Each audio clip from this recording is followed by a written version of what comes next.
Back all students. हम लोग जो है सिंपल प्रेजेंट टेंस में अफर्मेटिव सेंटेंस बनाने के लिए हम लोग सीखे थे, और हम आज जो है सिंपल प्रेजेंट टेंस का प्रेजेंट इंडेफिनिट यानी कि सिंपल प्रेजेंट टेंस का हम लोग नेगेटिव आज बनाने के लिए सीखे।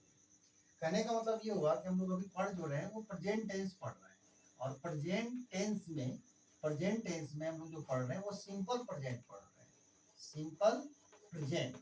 और सिंपल प्रेजेंट को हम लोग प्रेजेंट इंडेफिनिट भी बोलते हैं। तो सिंपल प्रेजेंट का हम लोग नेगेटिव स्ट्रक्चर आज हम लोग पढ़ेंगे कि नेगेटिव स्ट्रक्चर हम लोग कैसे बनाते हैं।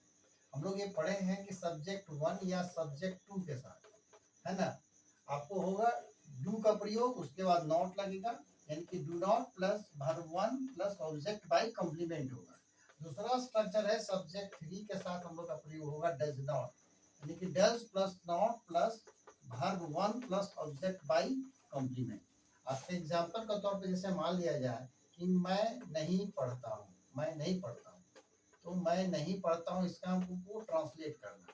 तो सिंपल है कि आई हो जाएगा, आई मतलब मैं हो गया, आई आपका S1 हो गया, और S1 के साथ क्या लगेगा डू नॉट। तो आई डू नॉट रीड, मैं नहीं पढ़ता हूँ। अब हो जाएगा जैसे मान लिया जाए कि वे लोग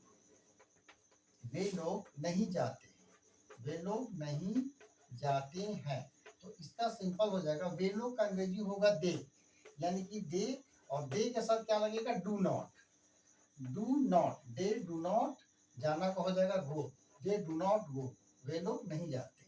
S3 के लिए एक वाक्य लेते हैं, वह खाना पकाती है, यहाँ हो जाएगा सिंपल हो जाएगा she does not cook food. तो कहने का मतलब ये हुआ, यहाँ सी जो हो गया आपका S3 हो गया, और S3 के साथ हम लोग डज का प्रयोग करते हैं, डज नॉट का प्रयोग करते हैं, और हमेशा नेगेटिव में वर्ब 1 का प्रयोग करते हैं। इस बात को हमको ध्यान रखने की आवश्यकता है कि सब्जेक्ट 1 और सब्जेक्ट 2 के साथ डू नॉट का प्रयोग करते हैं, और सब्जेक्ट 3 के साथ डज नॉट का प्रयोग करते हैं। ये हमेशा हम लोग को ध्यान में रखने की आवश्यकता है। और सब्जेक्ट 1 किसको कहते हैं, सब्जेक्ट 1 के बारे में एक्सप्लेन बार बार मैं किया हूं और बार बार करता हूं। सब्जेक्ट 1 किसको कहते हैं, सब्जेक्ट 1 यानी कि आई को कहते हैं। सब्जेक्ट 2 में आपका क्या होगा, दे होगा, वी होगा, यू होगा, और जो है प्लूरल नंबर होगा। सब्जेक्ट 3 में आपका हो जाएगा, सब्जेक्ट 3 में आपका ही होता है, सी होता है, इट होता है, और जितना भी आपका सिंगुलर नंबर में आता है, सिंगुलर नंबर में जैसे कि राम, श्याम, जो भी है, ये सारा ये जो है आपका सब्जेक्ट 3 होगा।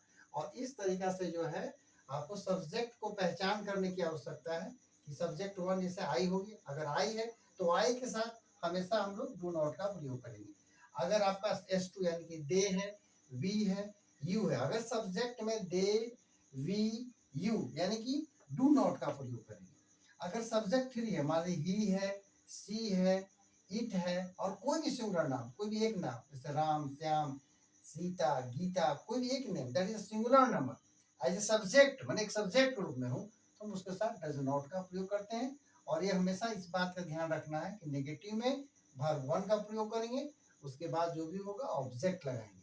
जैसा कि हम लोग जानते हैं कि जब भी हम लोग इंग्लिश में सेंटेंस को जब हम लोग बनाते हैं, ट्रांसलेट करते हैं, तो सबसे पहले सब्जेक्ट होगा, जो सब्जेक्ट है, उसके बाद जो है आपका उसके साथ जो वर्ब का इस्तेमाल किया जाएगा, उसके बाद जो मेन वर्ब होगा, और ऑब्जेक्ट बाय कॉम्प्लीमेंट होगा, यानी कि डू नॉट या डज नॉट का प्रयोग करते हैं सिंपल प्रेजेंट में। तो आज का इतना ही रहेगा, इसको फिर से आप राइट डाउन करें और इसको रिवाइज करें और लर्न करें हम अपना स्ट्रक्चर।